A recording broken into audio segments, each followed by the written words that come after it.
जी question number 8 निकाले, homework में दिया था एक दिन आपको।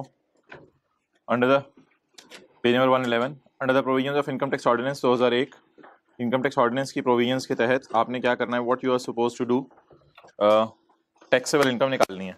भाई जब टैक्सेबल इनकम निकालनी होगी तो फिर इसका मतलब है कि रेलिवेंट हेड्स के मुताबिक निकालनी होगी। या तो एम्प्लॉय शेयर स्कीम वाले एडजस्टमेंट से डेटा इनकम फ्रॉम सैलरी में जाएगा या जाएगा इनकम फ्रॉम कैपिटल गेन में। तो इट डिपेंड्स कि डेटे में क्या चीज़ अवेलेबल है। तो सवाल में लिखा हुआ है कि under the provisions of income tax ordinance compute the taxable income under correct head of income. Correct head of income में इनकम निकालनी है for tax year 2017 in following case. Under an employ share scheme, employ share scheme के तहत 30,000 shares of Dawood limited were issued to Qamar on यकम अगस्त 13। मोहतरम 30,000 share ही मिल गए, direct 30,000 shares मिल गए ऑन यकम अगस्त 13 फॉर ₹30 ईच। कितने पैसे देने पड़े? 30। तो what is the cost of share? 30। यकम अगस्त 13 को मिल गए। Okay. He was not allowed to sell और transfer the share before completion of 3 years from the date of issue. तो मोहतरम ये 3 years कब पूरे होंगे from the date of issue? यकम अगस्त 14, यकम अगस्त 15, यकम अगस्त 16। तो यकम अगस्त 16 को ये 3 साल पूरे होंगे। The face value of the share is 10 each. मोहतरम फेस वैल्यू इग्नोर करनी होती है। फेस वैल्यू शेयर की होती है जो उसके फेस पे लिखी हो, वो इग्नोर करनी होती है। हमने बस देखना खरीदे कितने के थे। Fair market value of each share on different dates was as follows. यकम अगस्त, 30 जून, 31 जुलाई और 31 मई 2017 को हमने शेयर्स बेच दिए। तो वेरी सिंपल, इसमें तो कोई मसले वाली बात नहीं थी। यकम अगस्त 13 बनता है टैक्स ईयर 2014। तो 2014 के अंदर मोहतरम कुछ भी नहीं हुआ। हाँ हुआ, लेकिन रिस्ट्रिक्शन वाले शेयर्स मिले ऑन यकम अगस्त 13 फॉर ₹30 ईच। यकम अगस्त 13 को मैंने क्या बाय किए? शेयर बाय किए। मुझे कहां से पता चला? मुझे पता चला 30,000 शेयर्स वर इशूड टू कमर। कमर को शेयर दिए, राइट बाय करके शेयर बाय किए या डायरेक्ट शेयर बाय किए? डायरेक्ट शेयर बाय किए, बाय शेयर्स। लेकिन कौन से वाले? इसलिए इस वक्त कुछ नहीं करेंगे। 3 साल बाद रिस्ट्रिक्शन रिलीज होगी। 3 साल बाद रिस्ट्रिक्शन, 1 2 3, 3 साल बाद रिस्ट्रिक्शन रिलीज होगी। रिस्ट्रिक्शन रिलीज होगी यकम अगस्त 2016 को।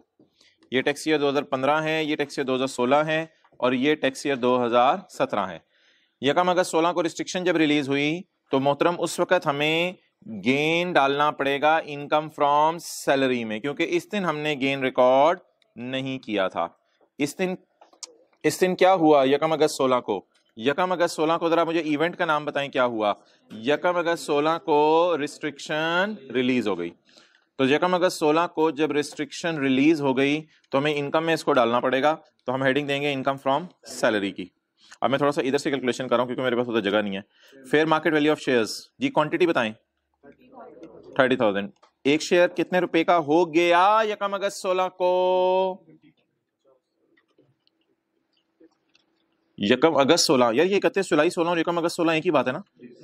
ये यकम अगस्त 16, 31 जुलाई 16 एक ही बात है ना? तो 31 जुलाई 16 को शेयर कितने का हो गया? 50 का। क्या जवाब आया?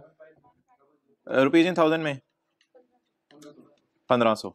इसमें से माइनस क्या करेंगे? Cost of share. और क्या माइनस करेंगे? कॉस्ट ऑफ राइट नहीं है, खैर है। तो कॉस्ट ऑफ शेयर माइनस करेंगे इसमें से, और क्या माइनस करेंगे? Cost of right. जी cost of share 30,000 multiplied by 30, क्या जवाब आया? 900, जितने के आपने शेयर बाय किए थे। और उसके बाद कॉस्ट ऑफ राइट माइनस करेंगे। राइट की कॉस्ट 0, कितना आ गया इनकम सैलरी में? 600 is your income from salary. अब हमने कौन सा गेन कैलकुलेट करना है? अब हमने कैलकुलेट करना है जब हम शेयर बेचेंगे। ही सोल्ड द शेयर ऑन 31 मई 17। 31 मई 17 को इसने शेयर बेच दिए। अब अगर शेयर बेच दिए तो कैलकुलेशन कैसे होगी? Consideration minus cost. Cost is sum of A B and where. सारे शेयर बेचे हैं या 10,000? 10,000 शेयर बेचे हैं तो कंसिडरेशन 10,000 की निकालनी पड़ेगी। 10,000, ये ना 30,000 खरीदे थे, 10,000 बेचे हैं। 10,000 कितने रुपए का बेचे हैं? 65 के। कितना आ गया? 650। अच्छा जी, कॉस्ट 10,000 की। यार इसको ऐसे ना कर लें, ये देखिएगा मुझे नहीं पता सोल्यूशन में कैसे हुआ हुआ है। कॉस्ट ऑफ शेयर 900, अच्छा जी सही है। कॉस्ट ऑफ राइट 0 और इनकम फ्रॉम सैलरी 600। टोटल वही आ गया जो मैंने आपको बताया हुआ था 1500। टोटल कितना आ गया? मसला ये है कि ये कितने शेयर्स की है? 30,000 की, और हमें कितनों की चाहिए? तो इसको फिर इस तरह कर लें, डिवाइडेड बाय मल्टीप्लाइड बाय। एक एक फिगर को करें या इकट्ठा 1500 को भी किया जा सकता है? एक एक फिगर को अलग अलग करें या इकट्ठे को भी किया जा सकता है? बोलें, इकट्ठे को भी किया जा सकता है। तो क्या जवाब आ गया? 500। 650 minus 500 150। It is your income from capital gain. Clear? अब सवाल यह है कि बस ठीक है, under the relevant heads income निकालनी थी, इनकम हमने निकाल ली। अच्छा, पेपर में इसको कैसे प्रेजेंट करना है यार? पेपर में वही दो कैलकुलेशंस करनी है। ये देखें, पेपर में वही दो कैलकुलेशंस करनी है। ये वही वाली की है ना मैंने, fair market value of shares minus cost of shares minus cost of right, वही वाली की है ना। अच्छा, पेपर में इसमें साथ साथ डिवाइडेड बाय 30,000 मल्टीप्लाइड बाय 10,000 मैंने किया है, लेकिन वो साथ साथ करने की जरूरत नहीं है, एक ही दफा अलग भी करके हमारा वही जवाब आया ना 150 और इनकम फ्रॉम कैपिटल गेन। तो पेपर में ना ऊपर लाइनें नहीं लगानी, उस पेपर में जिस साल की वर्किंग होगी उस साल में जाके कर देनी है। और लकीली ये दोनों वर्किंग 2017 में थी। 2017 में ही इनकम फ्रॉम सैलरी निकल रही थी और 17 में ही इनकम फ्रॉम। तो पेपर में प्रेजेंट इस तरह करना है आपने, पेपर में लाइनें नहीं लगानी, लेकिन जहन में होना चाहिए ये कैलकुलेशन किस साल कर रहा हूं मैं। तो 2017 में ही सैलरी इनकम में जाना था, 17 में ही कैपिटल गेन में जाना था।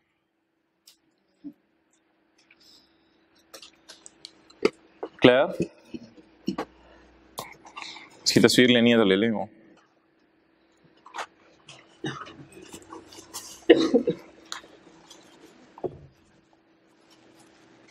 ओके, निकालें जी चैप्टर। अच्छा, ये एक और सवाल था, क्वेश्चन 10, इसको ना भी एक दफा और कीजिएगा ट्राई। आखिरी एक दो लाइन में आपको मसला आया, कल इंशाल्लाह दोबारा डिस्कस करते हैं। इसको एक दफा और ट्राई कीजिएगा आज, और कोशिश करें इसको रिजॉल्व करने की, इशू को, क्योंकि मसला ही ना आए। क्वेश्चन 10 कल डिस्कस करेंगे। ओवर डन, इसको हटा दूं, एक ही दफा जगह बना दें, फिर एंड तक यही होता रहना क्लास के।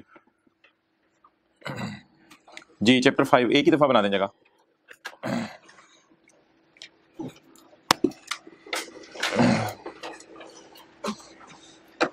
जी एसोसिएट्स। अच्छा, ये जो एसोसिएट्स में आखिरी सिनेरियो पढ़ा था, ये शायद आपको याद हो। एसोसिएट्स में आखिरी सिनेरियो में हमने पढ़ा था, पता नहीं परसेंटेजेस यही थी या कोई और थी, दूसरी क्लास वाली हैं, पता नहीं, यही वाली परसेंटेजेस थी। अच्छा, तो इसमें ए ने किसको खरीदा था? डी को। तो इसलिए डी का नाम हमने क्या रखा था बताएं? Interposed person. इंटरपोज्ड पर्सन कौन होता है?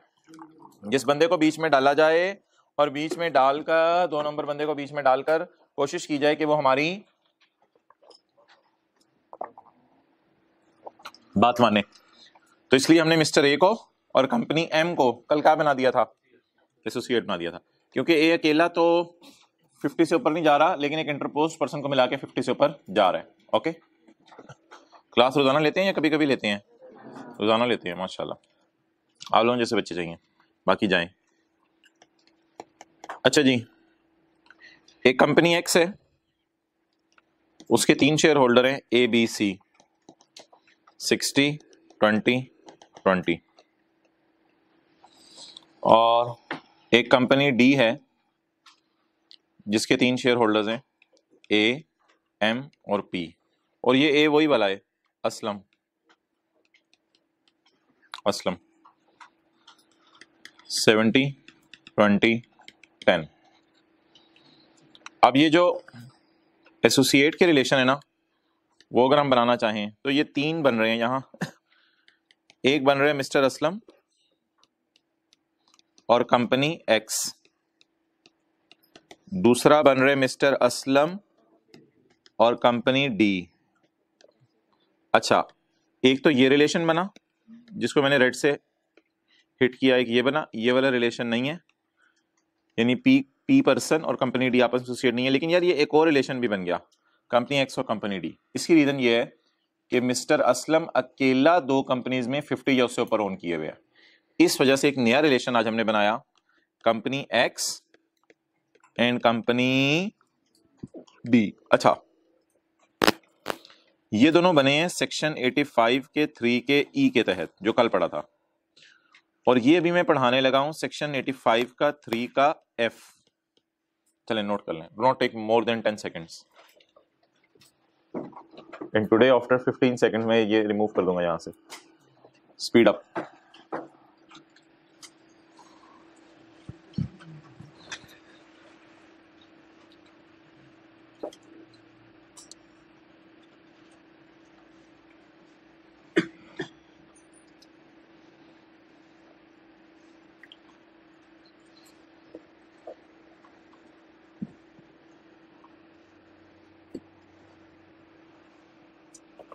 ओके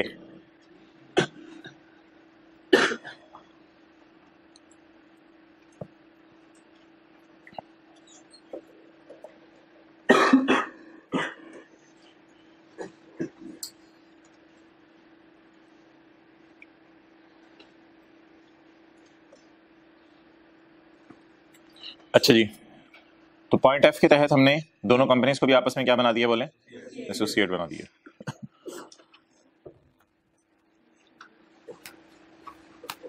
पढ़ें point F. Two companies where a person either अकेला और टुगेदर विद एन एसोसिएट और एसोसिएट्स। तो जरूरी नहीं असलम अकेला ओन करे, असलम अपनी बीवी या बीवियों को साथ में ला सकता है। कंट्रोल्स इधर डायरेक्टली असलम खुद ओन कर ले और थ्रू वन और मोर इंटरपोज्ड पर्संस। दो कंपनीज को हम एसोसिएट बनाने लगे हैं जहां आधे या ज्यादा वोटिंग पावर हो दोनों कंपनीज के अंदर असलम की, जहां असलम की दोनों कंपनीज के अंदर डिविडेंड की पावर हो 50 या उससे ज्यादा, जहां असलम की दोनों कंपनीज के अंदर सरमाए की पावर हो 50 या उससे ऊपर।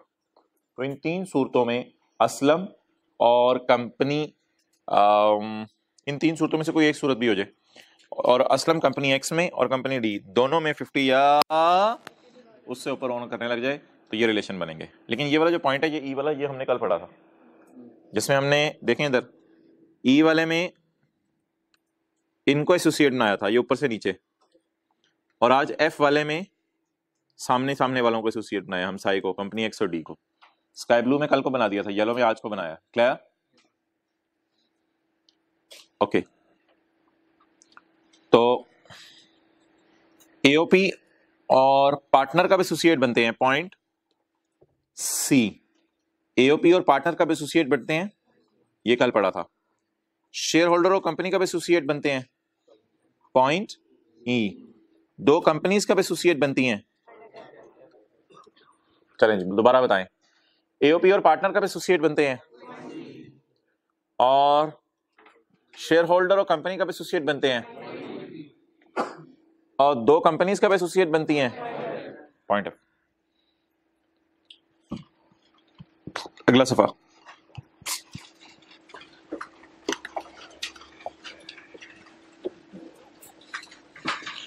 यार ये जो है ना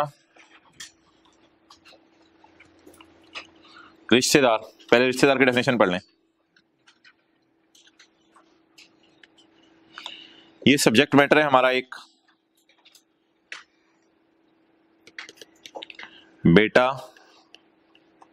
बाप, दादा। अच्छा, ये जो बाप और दादा है ना, इनको कहा जाता है एंसेस्टर्स। दादा के ऊपर फिर परदादा, लक्कड़ दादा, इनको कहा जाता है क्या? एंसेस्टर्स। इनको कहा जाता है एंसेस्टर। ऊपर तक चले जाएं। Okay, a descendant of any of the grand parent. ये दादा हैं ग्रैंड पेरेंट, तो इनके डिसेंडेंट होंगे हमारे चचा, हमारे हमारे हमारे बेटे के बेटे के बेटे के बेटे के बेटे के बेटे के, यानी बाप के भाई भाई भाई भाई।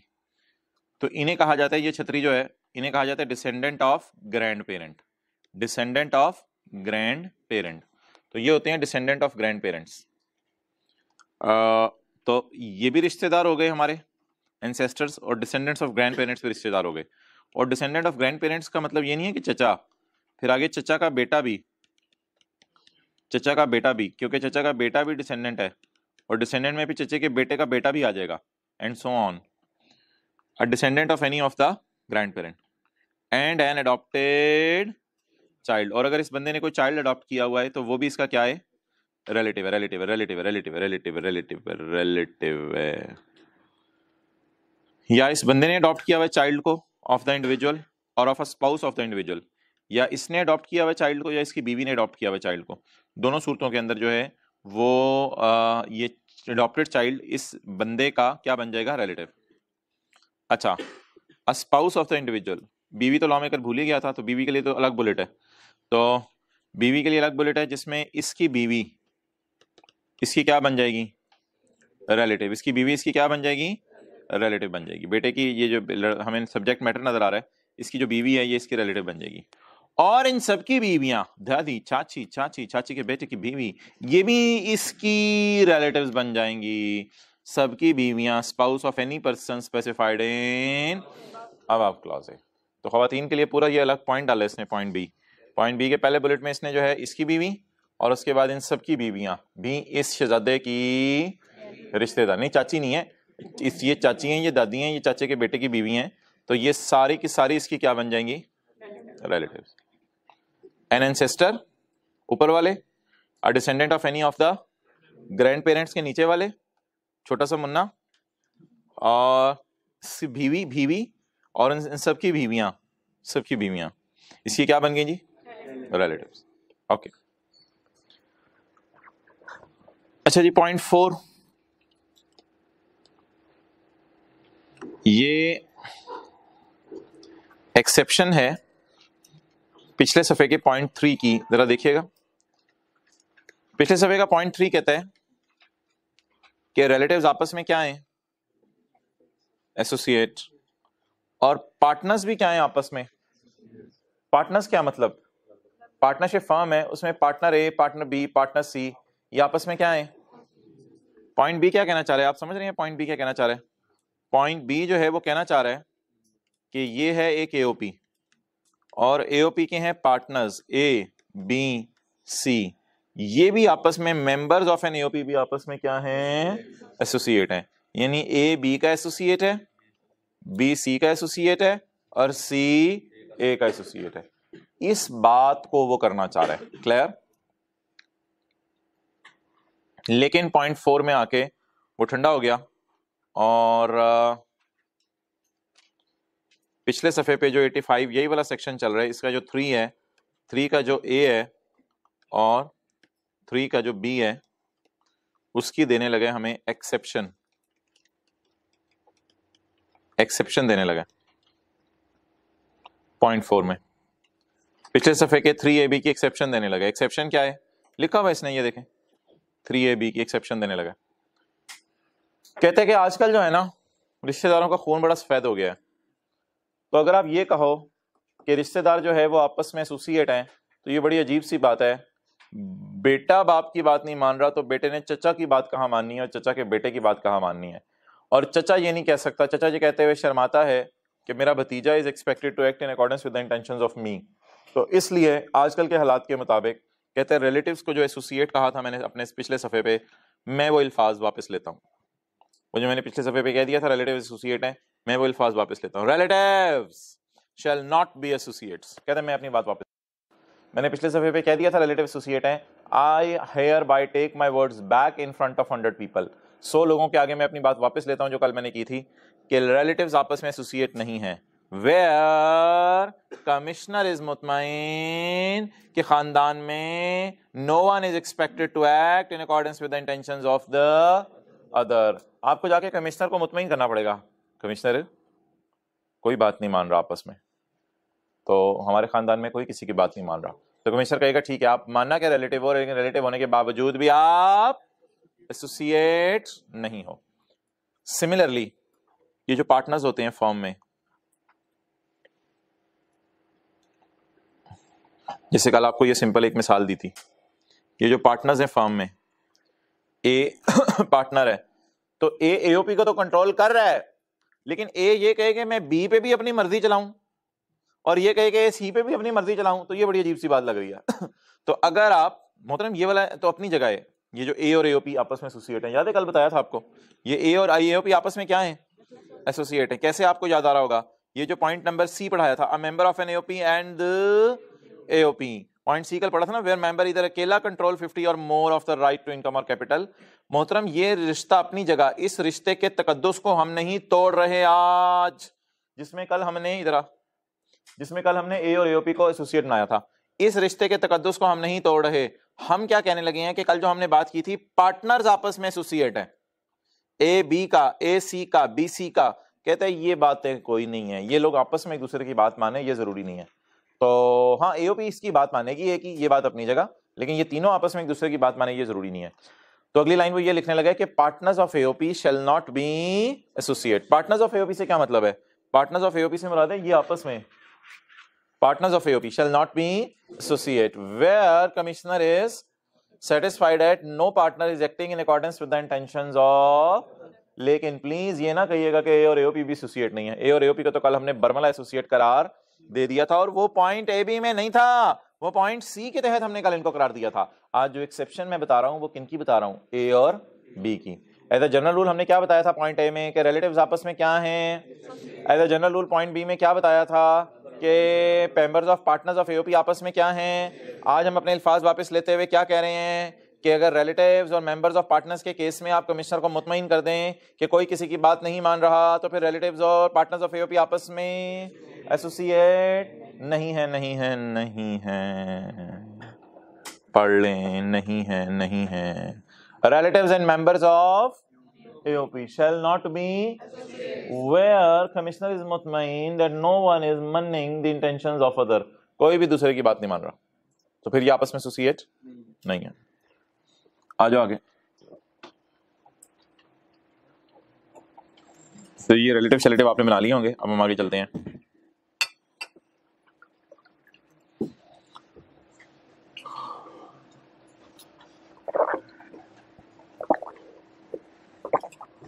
Okay,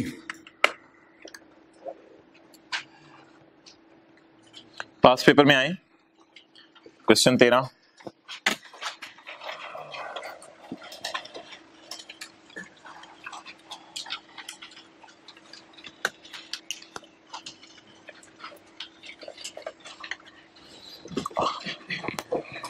Under the provisions of Income Tax Ordinance 2001 describe the following meaning of the term। जी बताएं भाई, 2 नंबर का सवाल है। Meaning of the term associate कौन सा? जी 85 का 1, 85 का 1 क्लियर। आगे बढ़े। Circumstances in which a partner of an AOP and AOP may be regarded as partner of an AOP and AOP। Partners आपस में नहीं, partners of an AOP and AOP. बताएं कौन सा? 85 के 3 का सी, 85 के 3 का सी। Situations in which members of an AOP may not be regarded as associate। Situation in which members of an AOP, member और AOP नहीं, ऐसे ऐसे नहीं, members partner ABC आपस में। Situation in which partner ABC आपस में may not be regarded as associates। ये जो आज पढ़ा है, वैसे तो member of an AOP associate हैं पॉइंट बी के तहत, लेकिन जो आजकल के हालात हैं उनके तहत अगर अगले सफे पे आए तो क्या पूछ रहा है? Member of an AOP may not be regarded as associate. Members का एसोसिएट नहीं होंगे, तो बता दें जी मेंबर्स का एसोसिएट नहीं होंगे। Where commissioner is satisfied that no one is expected to act in accordance with the intentions of. तो ऐसी सूरत में वो आपस में एसोसिएट नहीं होंगे।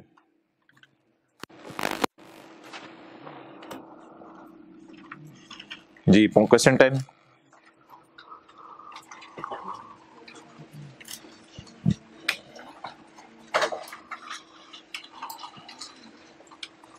Under the provision Income Tax Ordinance 2001 explain the term associate। ठीक है जी।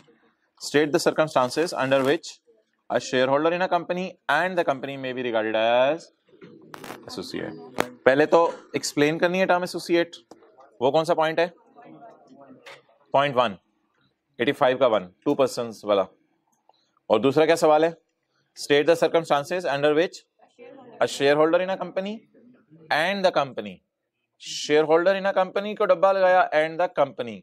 शेयर होल्डर इन कंपनी और कंपनी का एसोसिएट होंगे। एफ नहीं, ई ई ई एफ में तो ये लिखा हुआ है कि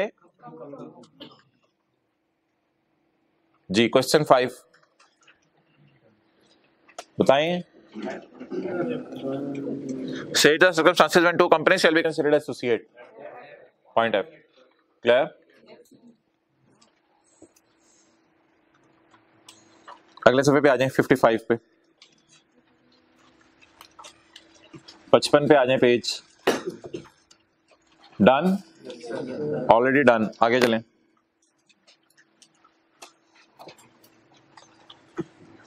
पॉइंट नंबर 1, accumulated profits। अच्छा जी, असल में ये डेफिनेशन है डिविडेंड की, ये डेफिनेशन है डिविडेंड की।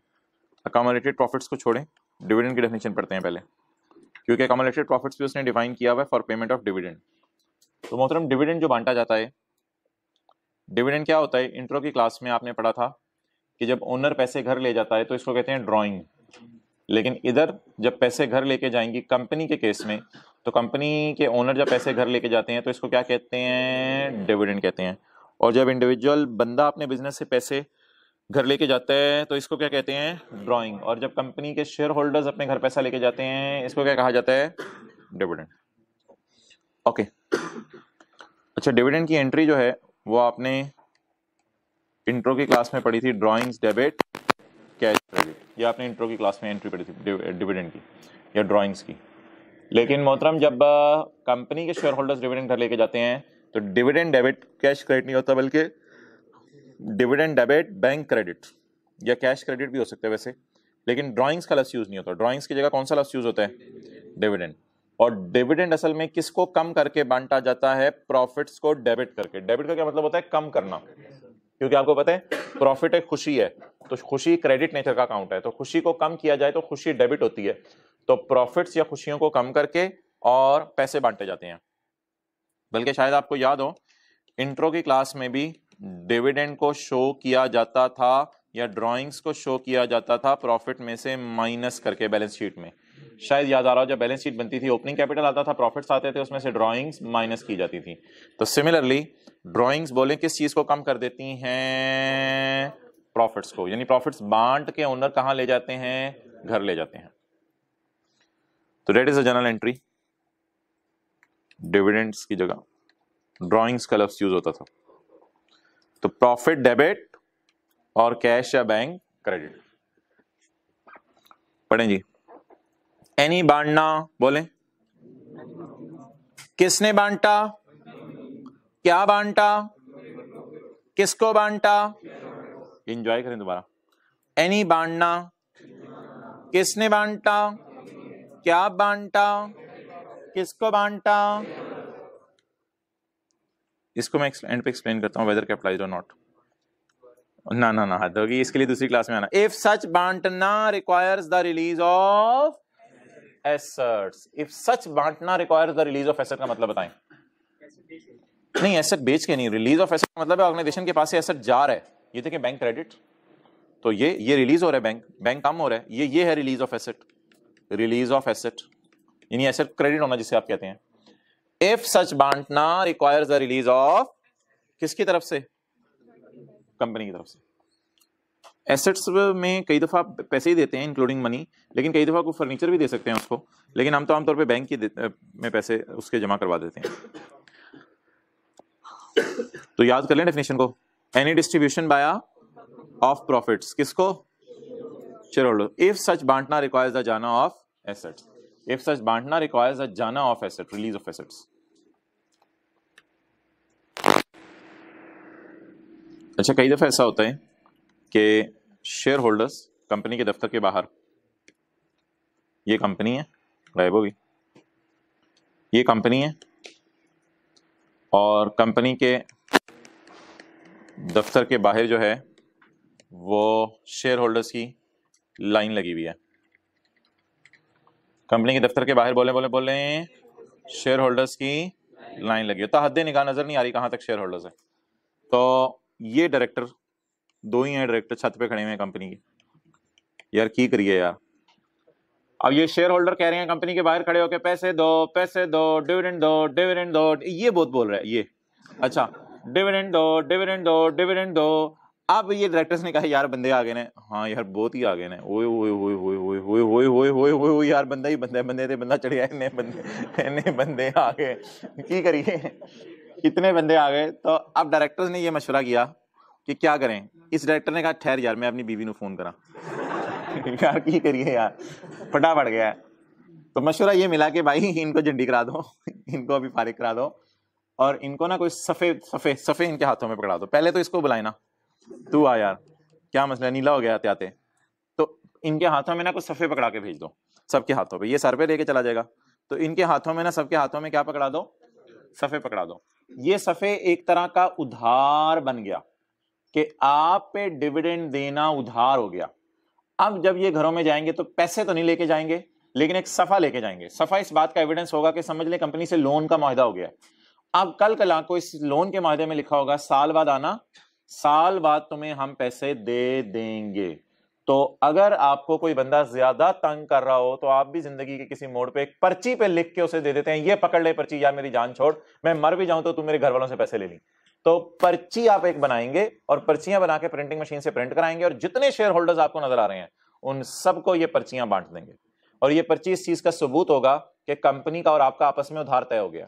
अब आप आएंगे, हो सकता है इसमें 6 महीने का उधार लिखा हो, साल का उधार लिखा हो, 2 साल का उधार लिखा हो, जब आप आएंगे आपको ये उधार दे दिया जाएगा। लेकिन इसमें एक बात होती है, कई दफा इसमें तय होता है कि इंटरेस्ट मिलने, कई दफा तय होता है इंटरेस्ट नहीं मिलना, क्योंकि जाहिर बात है अगला मसला ये शुरू हो जाएगा कि जब तक ये पैसे जो है वो आप इनको देते नहीं है, तब तक एक उधार आपके ऊपर चढ़ा रहे तो उधार पे इंटरेस्ट बनता है। वो आपके और शेयर होल्डर्स के आपस में बाहमी मशवरे से तय पाएगा कि आपने इनको इंटरेस्ट देना है या नहीं देना। ओके,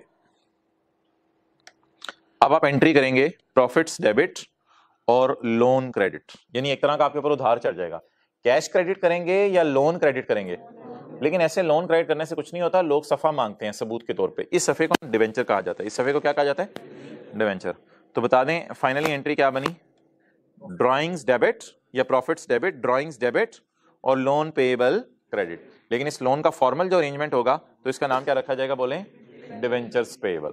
अब ये डिवेंचर्स आपने इनको इशू कर दिए हैं, इनके बदले ये कल कला को आके पैसे भी ले लेंगे आपसे। असल में अगली एंट्री पता क्या होगी, debenture payable debit cash credit, जब साल बाद ये पैसे आपसे लेने आएंगे, debenture payable debit cash credit. Any बांटना, चले मैं बोल देता हूं दोबारा, एनी बांटना। अब मैंने बोलना था, किसने बांटा, किसको बांटा, क्या बांटा, डिवेंचर्स बांटे। कंपनी शेयर होल्डर्स को क्या बांट रही है, बोले डिवेंचर्स बांट, वेदर विद और विदाउट इंटरेस्ट। इसमें कोई जरूरी नहीं है कि आप उनको इंटरेस्ट दें उतना अरसा, लेकिन आप दे भी सकते हैं वेदर विद और वेदर विदाउट, चाहे इंटरेस्ट डाल के दें चाहे इंटरेस्ट के बगैर उनको पैसे वापस करें। Up to the extent of, ये वेदर कैपिटलाइज्ड और नॉट अभी छोड़ें, up to the extent of profits, किस हद तक आप उनको दे सकते हैं, जितने आपके प्रॉफिट्स पड़े हैं। प्रॉफिट से ऊपर तो नहीं आप उनको जो है वो डिवेंचर दे सकते। तो अगर कंपनी के प्रॉफिट्स ही पड़े हैं 7 मिलियन के, तो मैक्सिमम कितने डिवेंचर या उधार इशू किया जा सकता है, 7 मिलियन का। इसका इस लाइन का मतलब समझ आया, up to the extent of profits, maximum कितने डिवेंचर बांटे जा सकते हैं, जितना कंपनी का क्या पड़ा हुआ है, प्रॉफिट पड़ा हुआ। ओके, पॉइंट सी,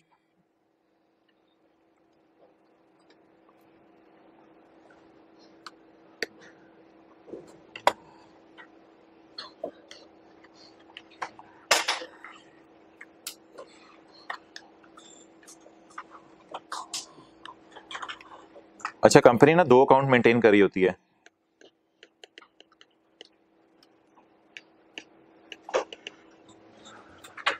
आप जो घर से पैसा लाए थे ना, टी अकाउंट, उसमें एक अकाउंट मेंटेन कंपनी कर रही होती है कैपिटल का।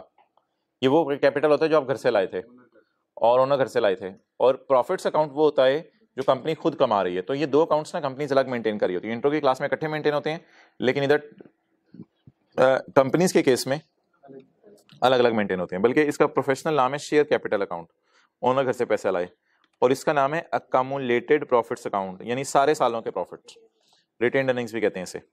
अच्छा जी, तो फर्ज करें इस अकाउंट में पैसा पड़ा हुआ था 100 मिलियन, और इस अकाउंट में सारे सालों के प्रॉफिट पड़े हुए थे 60 मिलियन। अब हुआ क्या, कंपनी ने सोचा मैं लिक्विडेट हो जाऊं। कंपनी ने क्या सोचा, मैं जब कंपनी लिक्विडेट होगी तो लिक्विडेट होके इनको पैसे देगी, ऐसा ही है, इनको पैसे देगी कि यार ये पैसे पकड़ो और घरों को, इसमें 60 रुपए का जो इसको बांटे कंपनी ने, इसे क्या कहा जाएगा? 60 रुपए को डिविडेंड कहा जाएगा। पूरे 160 को क्यों डिविडेंड कहा जाएगा? और भाई वो 100 रुपया उनको खुशी नहीं होगी, वो 100 रुपया उनका अपना लाया हुआ पैसा उनको वापस हो रहा होगा। तो बताएं अगर कंपनी बंद हो जाए तो कंपनी के बंद होने पे किस हद तक प्रॉफिट्स को डिविडेंड कहा जाएगा? जिस हद तक प्रॉफिट्स पड़े हुए थे, जो ओरिजिनल कैपिटल वापस किया जा रहा है, क्या वो भी डिविडेंड है? नहीं, सिर्फ 60 रुपए डिविडेंड होंगे। एक दफा जरा पढ़ने दे पहले। एनी बांटना, किसने बांटा, किसको बांटा, क्यों बांटा? लिक्विडेशन पे बांटा, कंपनी बंद हो रही थी। Up to the extent of accumulated profits, किस हद तक बांटा? वैसे बांटा तो 160 ना, लेकिन उसमें किस हद तक प्रॉफिट्स थे? तो 60 तक क्या कहा जाएगा? डिविडेंड। बाकी ऊपर का 100 रीपेमेंट ऑफ कैपिटल है उनकी, नोट कर लें। किसकी मिसाल है?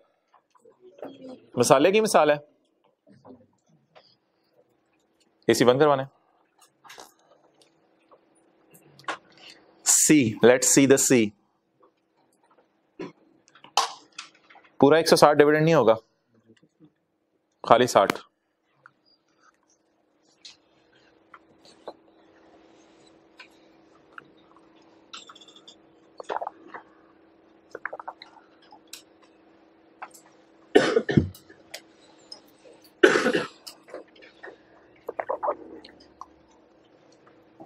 ओके,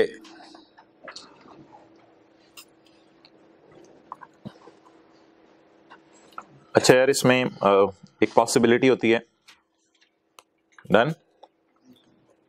एक चीज होती है, कई दफा ना कंपनी अपने ऑपरेशंस रिड्यूस करती है, यानी बंद नहीं करती कारोबार, अपने ऑपरेशंस कम कर लेती है। इसे कहते हैं रिडक्शन ऑफ कैपिटल। अब कंपनी शेयर होल्डर्स को ना 100 रुपया नहीं वापस करेगी, 50 रुपये इधर से वापस करेगी और अपना कैपिटल आधा कर देगी, अपना कैपिटल आधा कर देगी। अब लोग कहेंगे जब हमारा कैपिटल आधा कर दिया तो हमारे प्रॉफिट भी फिर बांट दो आधे, तो आधे प्रॉफिट भी बांट देगी। अब बताएं इनको मिला कितना है? 80, कितने में से? 160 में से 80 मिल गया है। अब बताएं डिविडेंड की डेफिनेशन पे कितना फॉल करेगा? सादा सी बात है, कितना फॉल करेगा? 30 डिविडेंड है, क्योंकि 50 रुपए उनको अपना सरमाया वापस किया जा रहा है और 60 रुपए किस में से वापस किए जा रहे हैं? प्रॉफिट्स में से। तो 30 रुपए डिविडेंड है। अब ये कौन सी एग्जांपल नोट करें आप? डी के लिए, लेकिन आपको दोबारा नई नोट करनी पड़ेगी सारी। पॉइंट डी, फ्रेश होके बैठा करें, जबरदस्त मजे में, शक्ल पे खुशी हो। जल्दी जल्दी पॉइंट डी नोट करें। मैं आपको कहा 7:30 बजे सो जाया करें, फिर 1:30 बजे उठ जाया करें, नींद पूरी बस। शाम को 7:30, 7:30 PM। कब से मसला है?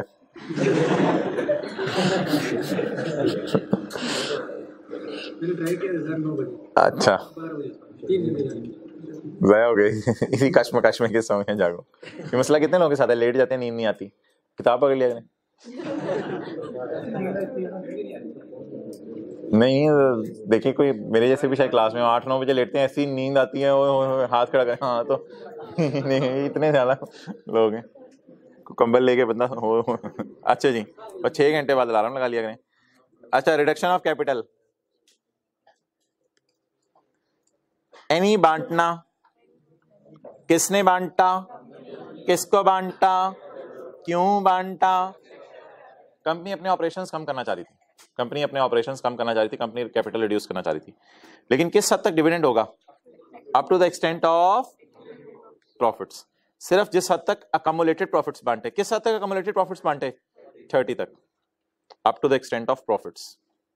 ये बार बार एक लफ्ज आ रहा है, इसको हम ब्रैकेट में लिए जा रहे हैं। ओके, अगला पॉइंट बड़ा आसान है और अजीब भी है, आसान भी है, अजीब भी है। कब जी पूछें।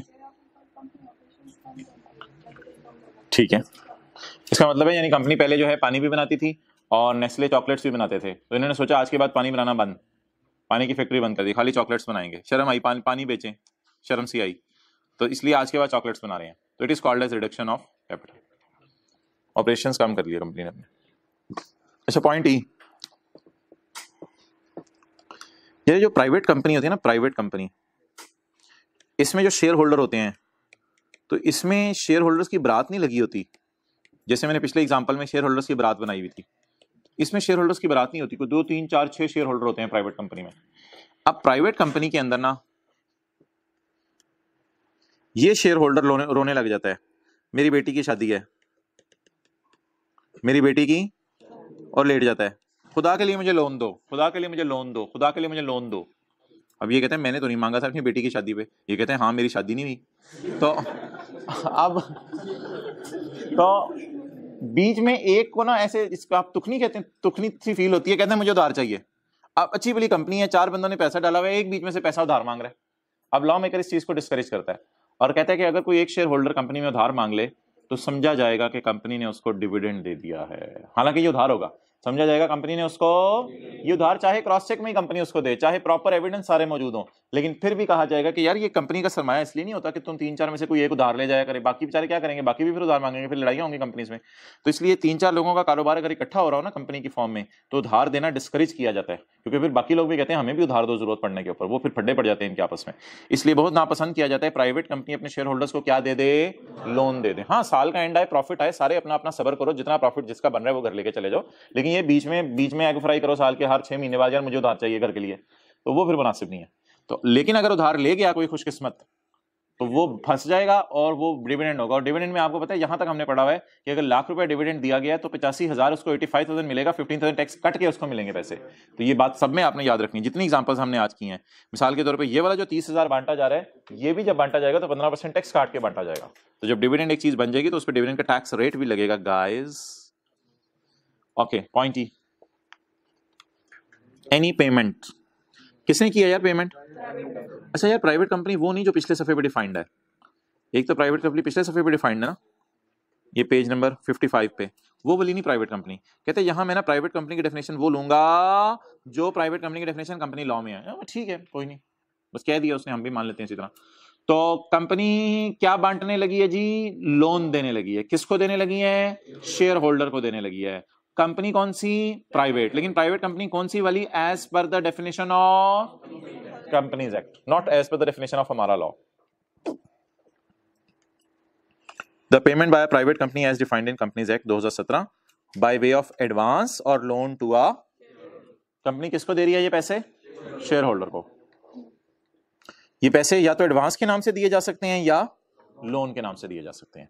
कई दफा ऐसा भी होता है एडवांस या लोन नहीं होता, हम शेयर होल्डर को कहते हैं यार तेरे घर में काम हो रहा है वो हम करवा देते हैं, या शेयर होल्डर को हम कहते हैं कि तेरे बच्चे के स्कूल की फीस हम पे कर देते हैं। तो ये ना कहिएगा वो तो हमने सैलरी के चैप्टर में पढ़ा था मोहतरम, वो एम्प्लॉयर एम्प्लॉय की बात थी, ये कंपनी और शेयर होल्डर की बात है। और शेयर होल्डर मालिक होता है, शेयर होल्डर एम्प्लॉय नहीं होता। तो ये शेयर होल्डर के घर के खर्चे अगर पूरे किए जाएं या उसके बच्चे की स्कूल की फीस पे कर दी जाए कंपनी की तरफ से, तो ये भी नामुनासिब हरकत है। For the individual benefit of a, ये तो बहुत ब्रॉड लफ्ज़ है, individual benefit of share holder, कोई भी उसको फायदा दे दें आप, उसका कोई भी, उसके घर के बिजली का बिल पे कर दें, कुछ भी कर दें।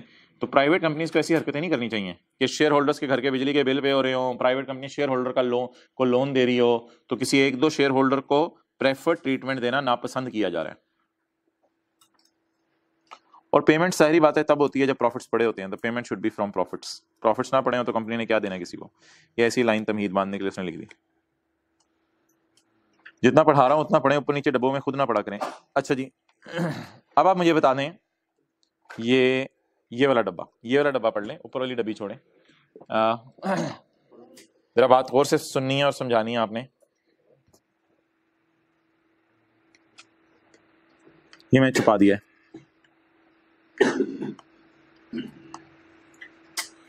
अच्छा, tax implications of the loan और on the as well as.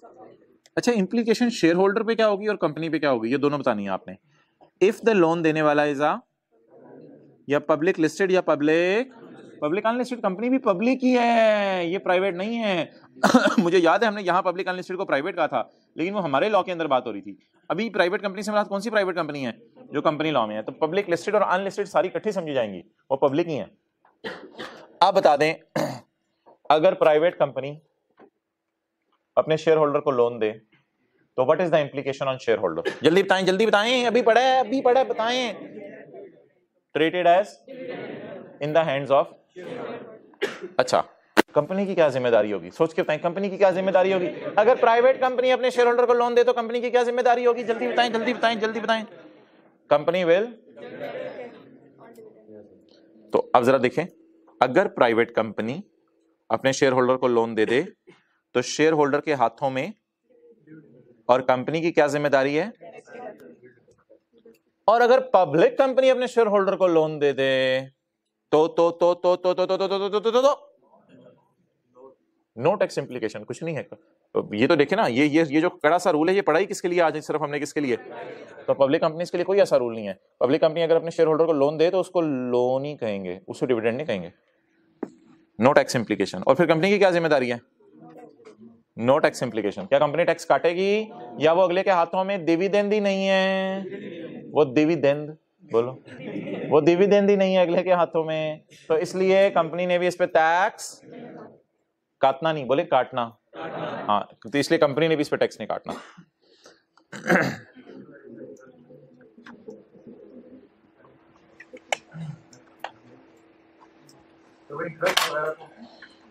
हाँ, वो अरेंजमेंट अलग होगा, उसका इससे कोई ताल्लुक नहीं।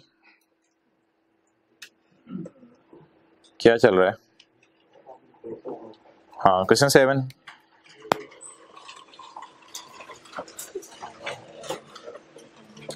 ऐसे ताजा दम होके बैठा करें, जल्दी क्वेश्चन 7।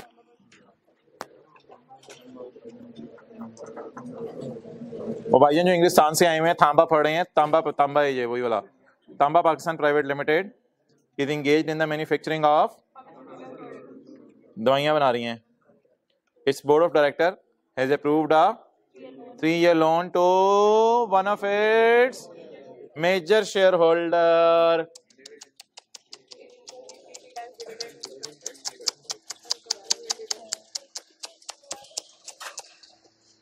प्राइवेट कंपनी है ना, प्राइवेट कंपनी है, तो प्राइवेट कंपनी अगर अपने शेयर होल्डर को लोन दे दे तो ये शेयर होल्डर के हाथों में क्या समझा जाएगा? Explain the tax implications of the above transaction on the company guys as well as the share holder guy. कंपनी पे भी इंप्लीकेशन बतानी है और शेयर होल्डर के लिए क्या समझा जाएगा? डिविडेंड। और company will deduct tax, company tax काटेगी, नोट कर ले। शेयर होल्डर के लिए डिविडेंड समझा जाएगा और company will deduct tax.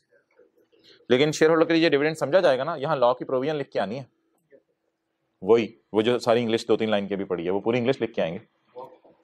Box तो नहीं, बॉक्स तो समझने के लिए, बॉक्स बनाने की जरूरत नहीं है।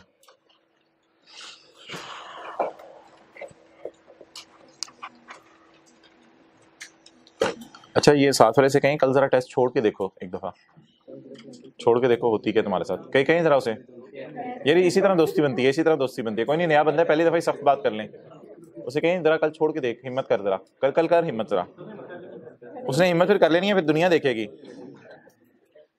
फिर क्लास में क्लास होगी सबके सामने खड़े करके उसे। जरा ट्राई कीजिएगा, जरा कल वाला टेस्ट छोड़ के देखें आप, नहीं बस बात होगी, छोड़ के देखिए एक दफा। Okay.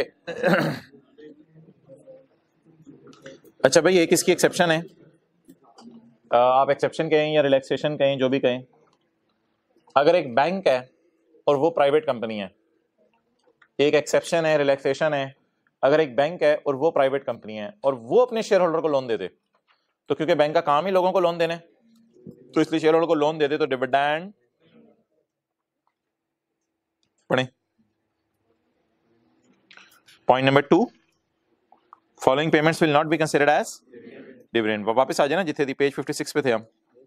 Following payments will not be considered as dividend. Any advance और loan by a company involved in lending business, और ऑब्वियसली यार ये बाय अ प्राइवेट कंपनी है, इधर by a private bank, by private bank कर लें। Any loan given by private bank involved in lending business. Lending business में कौन involve होता है? बैंक। तो फाइनेंशियल इंस्टीट्यूशंस। तो अगर बैंक अपने शेयर होल्डर को लोन दे दे तो शेयर होल्डर के हाथों में ये डिविडेंड नहीं है, चाहे बैंक प्राइवेट ही क्यों ना हो। ये बात भी याद रखिएगा, लिखवाई है इसलिए मैंने। कंपनी से मुराद है यहाँ प्राइवेट बैंक। वैसे प्राइवेट बैंक आमतौर पे होते ही नहीं, सारे पब्लिक ही होते हैं आजकल तो। ओके, 2-3 बंदों ने मिलकर कोई बैंक नहीं खोला हुआ। अच्छा जी, अगला पॉइंट अब आपने बड़ी गौर से समझना है। अच्छा, अब हमारा ना आज रह जाएगा पॉइंट 1 और पॉइंट नंबर 3, ये 1 और 3 रह जाएंगे, ये हम कल पढ़ेंगे। बाकी अब आप पढ़ लें। एफ पे आ जाए। Point F, remittance of after tax profit of a branch of a foreign company in Pakistan. Remittance to head office, remittance to foreign head office, remittance to foreign head office. ये जरा समझनी है बात क्या है।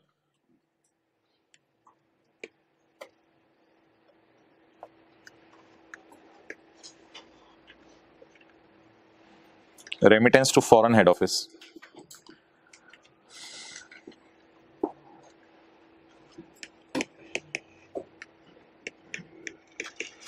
कोक की ब्रांच है in Pakistan और इसका हेड ऑफिस बाहर के मुल्क में है।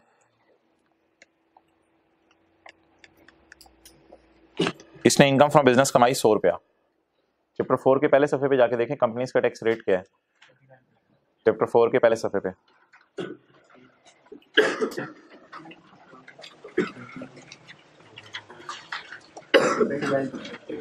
पहले सफे पे नहीं, सॉरी दूसरे सफे पे है, तीसरे पे है। कितने परसेंट है रेट? 29%। मिल गया। तो कंपनीज का टैक्स रेट चैप्टर 4 के तीसरे सफे पे है 29%। क्लियर? वापस आ जाए। इनकम फ्रॉम बिजनेस से क्या मुराद है? यानी बोतलें बेच के जो कोक को प्रॉफिट आया, इस पे टैक्स कितना है? Tax on income from business 29% लगाने की जरूरत नहीं, खाली 29 ही लिख देते ना, आसान सी फिगर है। ठीक है जी। अच्छा, ये पैसे बचे कितने वैसे अब? 71। इससे पता क्या कहते हैं? इसे कहते हैं प्रॉफिट आफ्टर गिविंग टैक्स। क्या कहते हैं? Profit after giving tax.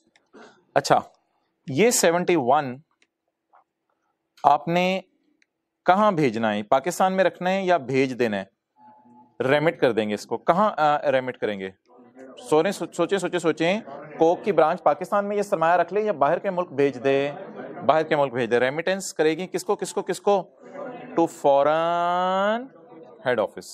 ये जो 71 है ना, इस पे दोबारा टैक्स लगेगा, क्योंकि ये अब आप शेयर होल्डर्स को पैसा भेज रहे हैं, क्योंकि बाहर के मुल्क में हेड ऑफिस ने आगे शेयर होल्डर्स को ये पैसा देना है। तो असल में एक याद रखिएगा, कंपनी का एक बहुत बड़ा डिसएडवांटेज है, कंपनीज के ऊपर ना डबल टैक्सेशन है। ये एक जनरल बात थी जो आपको शायद ना पता हो, आज मैंने डिस्कस कर लिया आपसे। कंपनीज पे डबल टैक्स लगता है। क्यों डबल टैक्स लगता है? एक दफा कंपनी अपने बिजनेस के प्रॉफिट्स पे बिजनेस का टैक्स रेट लगा के टैक्स देती है, और दूसरी दफा जब कंपनी शेयर होल्डर्स को ये पैसे बांटने लगती है तो दोबारा 15% डिविडेंड पे टैक्स लग जाता है। तो कंपनीज की डबल टैक्सेशन है, इसलिए कंपनीज की सबसे बड़ा डिसएडवांटेज ये किताबों में लिखा होता है। तो ये 71 जो है ना, डिविडेंड समझा जाएगा। डिविडेंड समझा जाएगा किसके हाथों में? इन the hands of head office. In the hands of बोले हेड ऑफ। असल में ना शेयर होल्डर तो हम पकड़ नहीं सकते ना, शेयर होल्डर कहाँ होंगे इनके? शेयर होल्डर इधर बाहर के मुल्क में कहीं बैठे होंगे, उनको तो हम पकड़ नहीं सकते।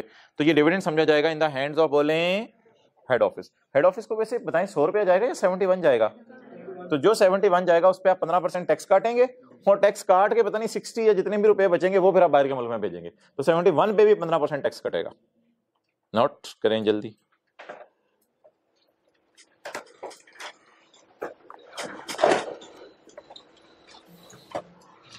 तो ये कौन सा टैक्स दे दिया है? ये डिविडेंड वाला टैक्स नहीं है। ये कौन सा टैक्स है? ये बिजनेस इनकम के ऊपर टैक्स था, वो जो बोतलें बेचने पे टैक्स बनता था, ये बोतलें बेचने वाला टैक्स है। लेकिन एक और टैक्स लगेगा आप 71 के ऊपर, वो कितने परसेंट लगेगा? 71 पे एक और परसेंटेज लगेगी, कितने परसेंट? 15%। एक और टैक्स लगेगा, वो टैक्स होगा डिविडेंड वाला। इसलिए कंपनीज का डिसएडवांटेज ये है कि इसकी डबल टैक्सेशन होती है। एक दफा कंपनी खुद अपने प्रॉफिट्स पे टैक्स देती है, दूसरी दफा शेयर होल्डर्स को जब पैसे मिलते हैं फिर दोबारा टैक्स कटता है। जब भेजेंगे जब बाहर के मुल्क भेजने लगेंगे तो 71 भेजेंगे या 15% काट के भेजेंगे?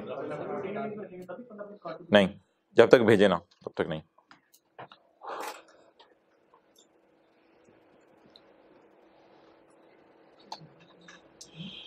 ओके, पढ़े डन, पढ़े। Point F, remittance to foreign head office. क्या आफ्टर टैक्स प्रॉफिट कितना था हमारे एग्जांपल में? Before tax profit 100, so after tax remittance of 71, remittance of, किसने भेजे प्रॉफिट? ब्रांच ने। ब्रांच किसकी है? फॉरेन कंपनी की है। कहां ब्रांच? इन पाकिस्तान।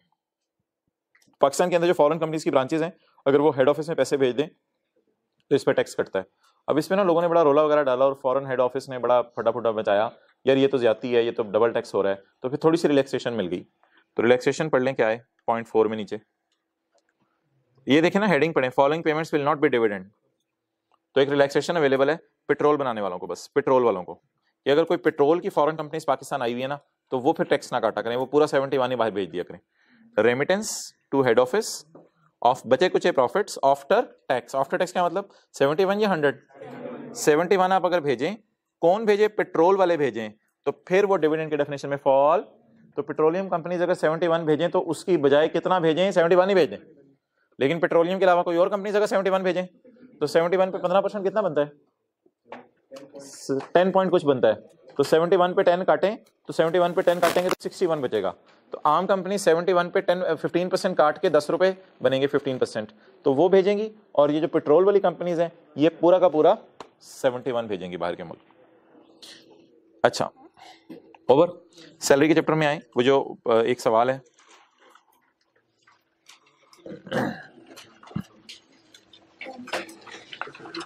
ये जो क्वेश्चन 10 है, क्या कहते हैं आप? 10 कहते हैं ये जो 10। अच्छा, तो ये जो क्वेश्चन 10 है, इसमें एक लाइन लिखी हुई है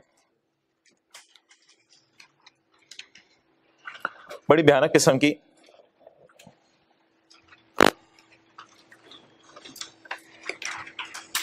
ये लाइन पढ़ के आपने बताना है कि एम्प्लॉयर को गाड़ी थोड़े अरसे के लिए दी है, 2-3-4 साल के लिए दी है, या एम्प्लॉयर ने एम्प्लॉय को गाड़ी हमेशा उसके नाम, पेज 101, या एम्प्लॉयर ने एम्प्लॉय के हमेशा नाम लगवा दिया और उसको ट्रांसफर कर दिया गाड़ी। देखें यार, ये जो गाड़ी है ना, गाड़ी, अब क्या बात करें, गाड़ी की बातें भी करते हुए मुझे आपसे शर्म आती है, गाड़ी की बातें नहीं पता आपको। अच्छा, एक डब्बा था, डब्बा 93 पे था डब्बा, उस पर तो डब्बी थी 93 पे। भाई फरमा रहे हैं पूरा डब्बा ही बना हुआ था।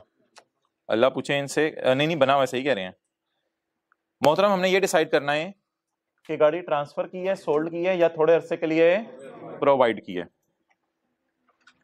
फिर हमने अपना डिसीजन लेना है। तो यार उसने लिखा हुआ है he also acquired the vehicle, उसने खरीद लिया है गाड़ी।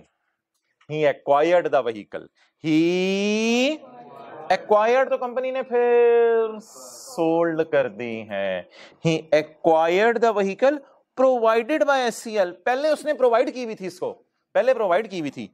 He acquired vehicle at WDV of 5 lakh. आप बताएं, बीवी को बीवी होने की वजह से लेना है या WDV को amount paid by employee to employer होने की वजह से लेना है? क्यों? आपको कैसे लग रहा है it is amount paid by employee to employer? जरा देखिएगा, जरा देना ना, मैं बताऊंगा, जरा देखिएगा। ये जरा इंग्लिश पढ़े, यहां से लग नहीं रहा it is amount paid by employee to employer. Employee क्या कहता है? I will acquire this vehicle, I will acquire this vehicle at 5 lakh, I will acquire this vehicle at 5 lakh. तो मोहतरम ये गाड़ी सोच के बताएं, हमेशा के लिए बेची जा रही है या थोड़े अरसे के लिए दी जा रही है? यार एट का मतलब बताया तो था आपको, ये गलती नहीं करनी चाहिए थी आपको। He acquired vehicle at 5 lakh, तो how much is paid by employer to employee? पहले प्रोवाइड की होगी शायद, पहले प्रोवाइड की उसको थोड़े से के लिए, अब तो उसको एक्वायर कर लिया, उसने खरीद लिया द मार्केट। और वैसे भी कॉस्ट वगैरह तो गिवन नहीं थी, क्या 5 या 10% लगा सकते, वरना तो 5 या 10 लगाना था ना, याद है कोई? वैसे तो 5 या 10 लगाना था, अभी तो कॉस्ट गिवन नहीं थी। The market value at the time of retirement was 2 million, और रिटायरमेंट के वक्त वो मार्केट वैल्यू गाड़ी की बोले कितनी है? 2 मिलियन। अब आप मुझे बता दें ये कौन सा वाला रूल है,